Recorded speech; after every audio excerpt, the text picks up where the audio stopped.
Hi everyone, I am Dr. Anne and welcome to the Health Hub.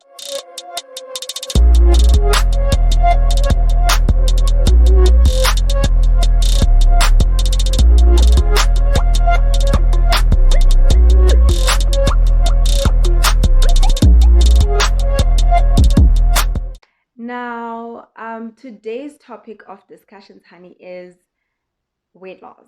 And a lot of people go through this. A lot of people have asked me about the different types of methods or what could be, what they can use to try to lose weight. So today I'll just be going through the reasons why you might be gaining weight. I'll also touch on things you have to do to lose weight.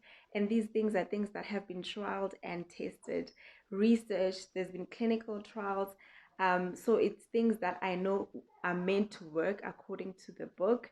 So I'll be telling you about those, and I'll also be addressing frequently asked questions about things that you may be heard on the streets about what to do, or myths that you've encountered. I'll also just be going through that and telling you what the books say about it and what to do from now onwards. So if you've decided to go on a weight loss journey, or you're at least thinking about it, the most important thing you have to do that will determine whether you succeed or not is to figure out why you're gaining the weight. So number one, you could either be gaining weight because you are eating too much, consuming too much calories, consuming too much of the bad food, and not being physically active. So basically food. Types of medications that can cause you to gain weight.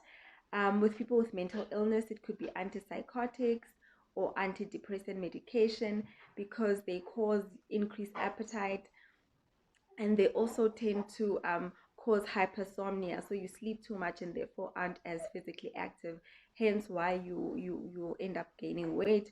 Also, with people with epilepsy, there's some anti-epileptic drugs that result in weight gain.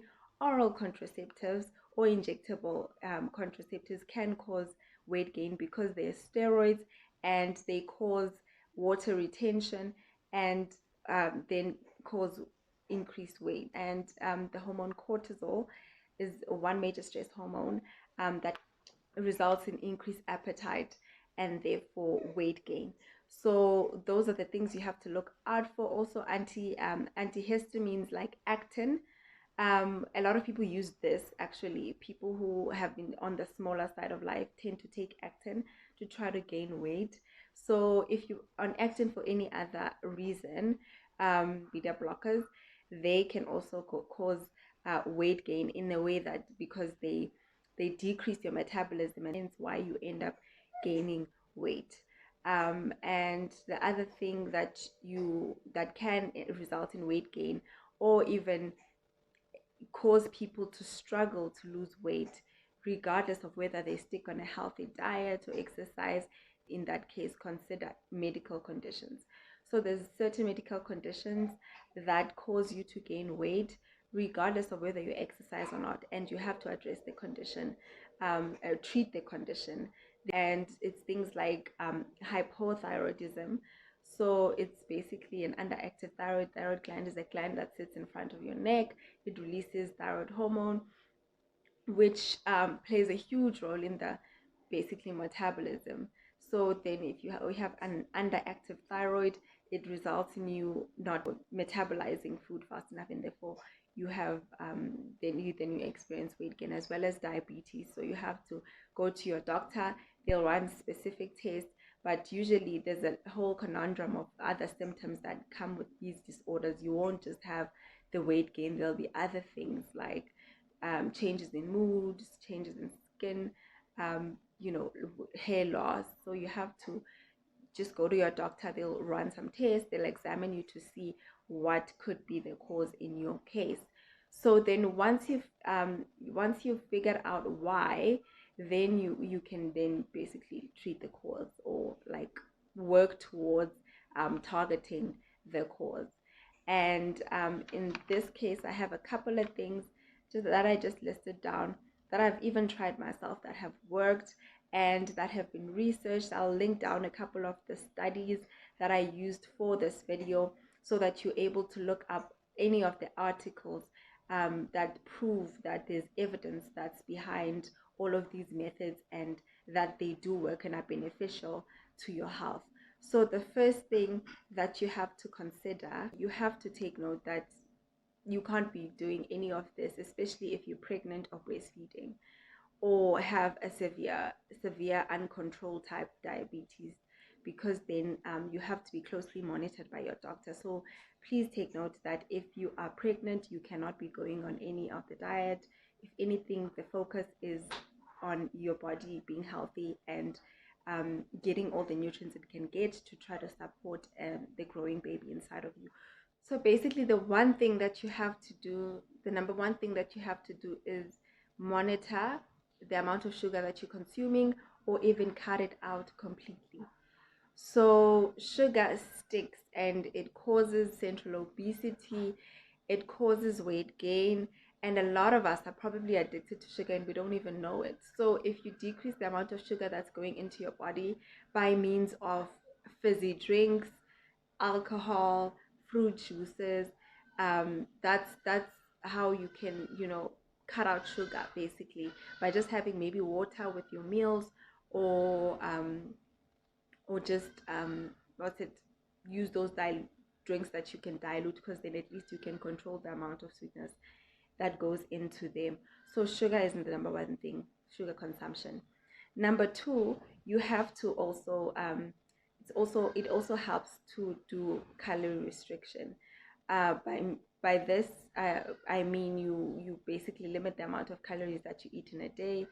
This is not, however, recommended, especially with people with eating disorders, because it's been found to basically perpetuate the behavior, especially with people with anorexia and things like bulimia. So don't do this, especially if you have an eating disorder. But if you don't, you can. It does help decrease the amount of food in the way of by basically restricting the amount of calories you take in a day. So you're not meant to be taking anything less than 1,200 calories in a day. So anything more than that is okay. There's an app that you can use, which is the Fitness Pal app. It's free. You can download it on your phone, and basically you can jot down what you've eaten in a day, and it'll tell you the total amount of calories that you have consumed. And basically you also have to put in your current weight and your goal weight, and it'll tell you the exact amount that you're meant to consume in order to lose within a time period. So that also works. Number three, you have to minimize carbs. I do not believe in cutting out carbs completely, because that is not sustainable. So you don't want to get on a diet that's too diety. That's going to be too hard to maintain in the long run. That's what causes people to gain and lose weight and gain and lose weight throughout. So it's just better to find a normal and just stick to that, and basically you will maintain even after having lost the weight, or having reached your goals. So minimize the amount of carbs, at least to one meal. Rule of thumb is that most dietitians will say is that the amount of carbs that you consume have to be the size of your fist.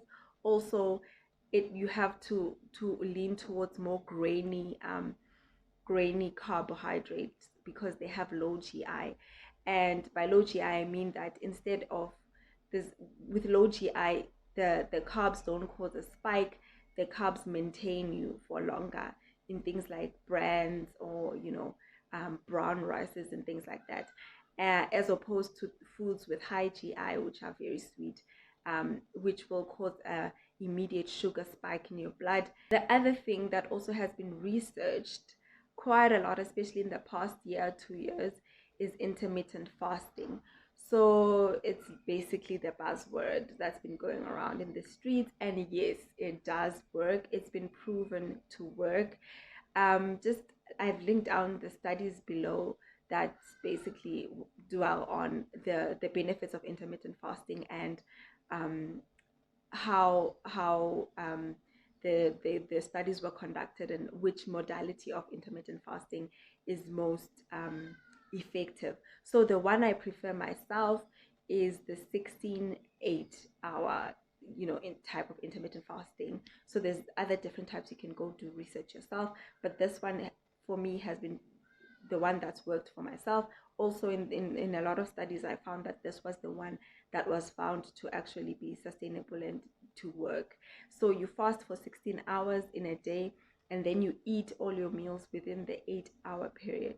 So you can do this in conjunction with calorie restriction, which basically has been found to be the number one cause of weight loss, especially in people with diabetes.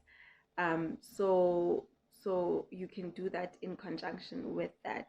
So intermittent fasting has been shown to decrease insulin levels and cause and burn fat by increasing growth hormone. So basically, it gives a boost to your metabolism. So then your body is able to burn off the fat and live off burning of the fat during that fasting period. So no snacking. So during the 16 hours, you're only consuming food or drinks. I mean drinks that have no calories. So you can drink water. Other people can, they say drink tea with no sugar, or coffee with no sugar. So basically, even if you take something that has calories but you minimize them to like 2 or 5 calories at a time. So however, no snacking, no food during the fasting period. Then you can only eat after, so you choose the hours that work for you. Intermittent fasting has also been found to increase insulin sensitivity, especially in people with diabetes. So this one is the one. Basically, intermittent fasting is very beneficial to your health. It's also found to decrease a lot of inflammatory markers that play a role in causing illness, and especially the ones that cause cancers in the long run. So there's been found that there's decrease in those levels of interleukins and tumor necrosis factors. So try it.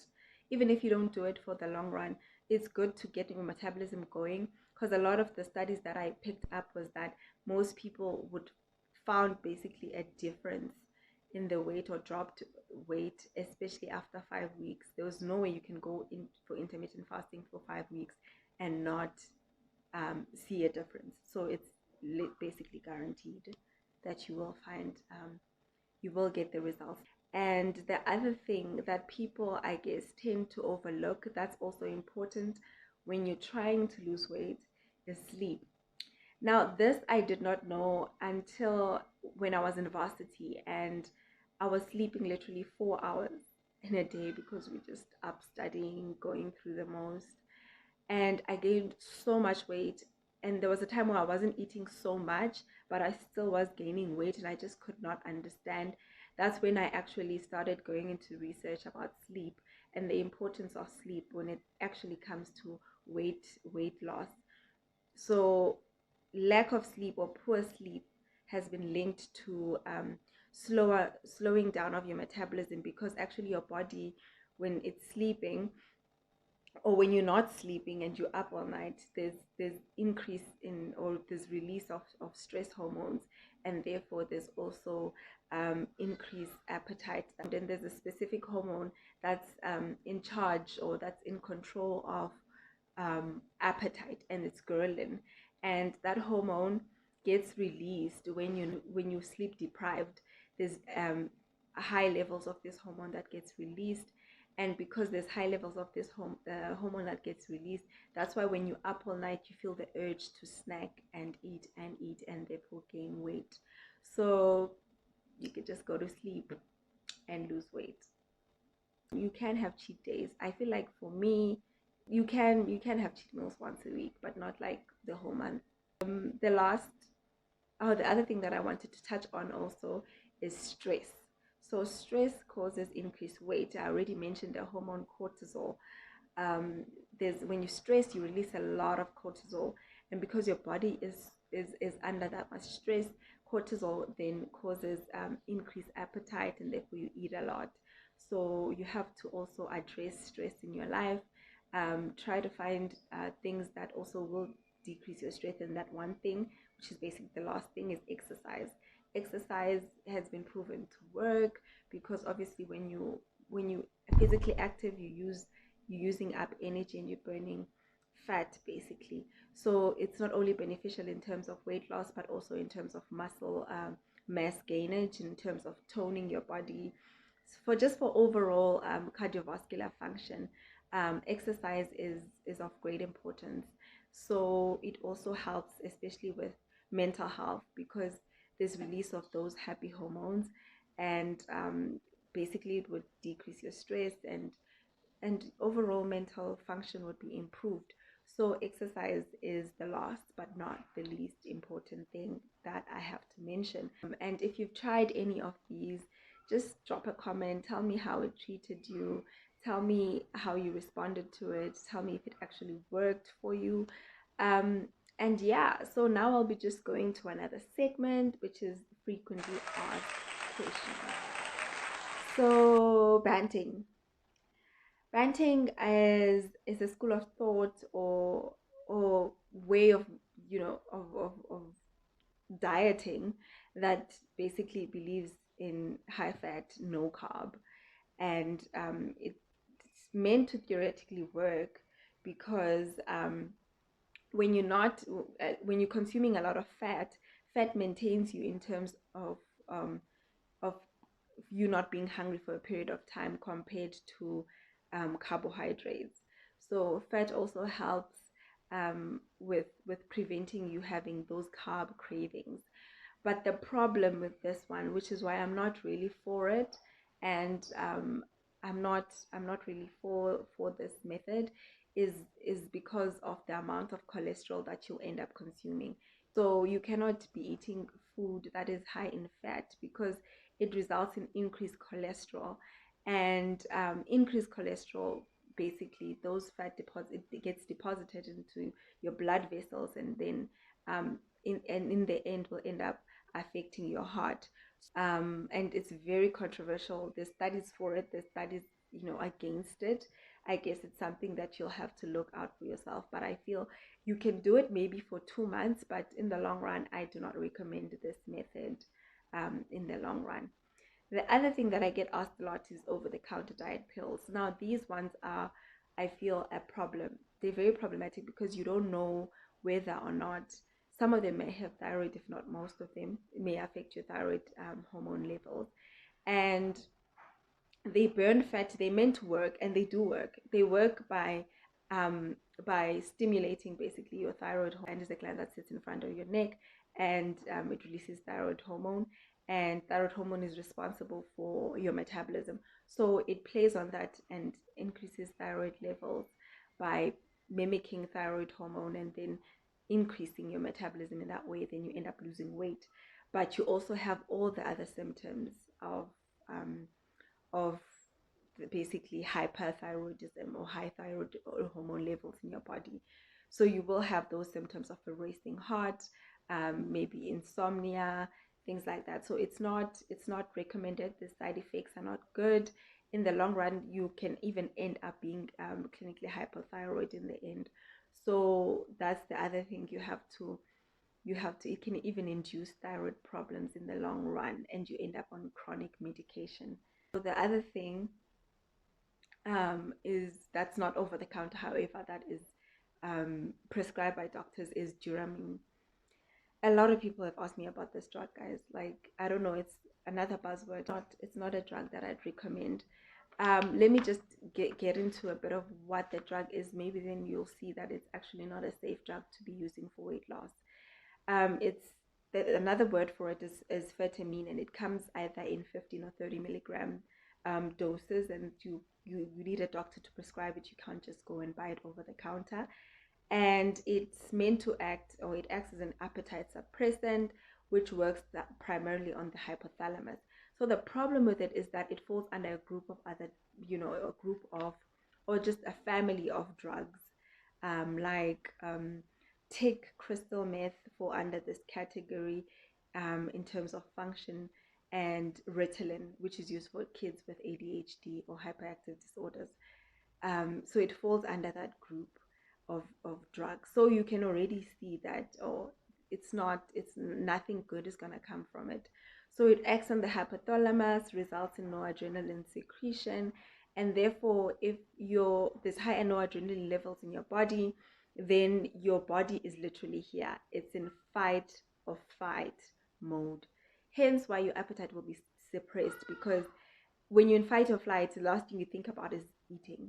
The last thing your body considers or thinks about is digestion or the digestive system, because it takes literally the back role in everything else. Mental alertness, lack of sleep, all those other things take precedence because your body is in that mode. So this drug is really not good, because it's not good for your body to be in that mode and to have that much levels of adrenaline circulating in your body. So the side effects for it of this drug are also bad. You get insomnia. Some people can get psychosis. If you already have underlying mental issues, you can even trigger them. Then you can just tip over and be psychotic. It causes heart palpitations and even withdrawal symptoms even after having stopped using it. So it's basically not a good drug. I don't recommend it. The other thing that I need to address is Herbalife. It could be Herbalife, it could be just some protein shake that you might get over wherever, at a pharmacy shop or whatever. The way in which it works is that it supplements meals. So they'll give you a shake that's a set amount of calories, and instead of taking whatever you were going to eat for lunch, you drink that shake. So it acts as a meal alternative. So the nice thing about it is that it's a set amount of calories. So it works like calorie restriction in the sense that you won't be consuming as much calories. So it takes that role of that. So then your calories end up being less at the end of the day. Hence why you will end up losing weight. But the price point, honey, it is expensive. I don't think you should be paying that much to try to lose weight. You could just make a smoothie, drink that for lunch, and that could just be free, or just little money that you have to pay for vegetables and fruits. But you can try it if you want, or if you basically on the go and don't have time. So yeah, I think I've addressed most of the things that people have asked me about in the past, about what they should use. If there's anything that I didn't mention in this video, do drop a message or a comment. I'll be sure to answer and address any concerns or comments regarding weight loss. Also, do check out the journals and the articles that I linked up in the description box, so that you just do a bit of reading yourself, just to find out, and so that you stay more and well informed regarding issues of health, issues of weight. It is very subjective. I don't want people to fall into this this mentality of wanting to be skinny. I mean, it's relative. For me, a perfect weight could be 70 kgs or size 36 or whatever, whereas for someone else it's way smaller. The most important thing is to be confident in whatever weight you find yourself in, or you are, because we all come in different shapes and sizes. But the most important thing is to be healthy and to be confident. So if you want any more videos like this, you can subscribe, hit the notification bell so that you are notified upon every single upload.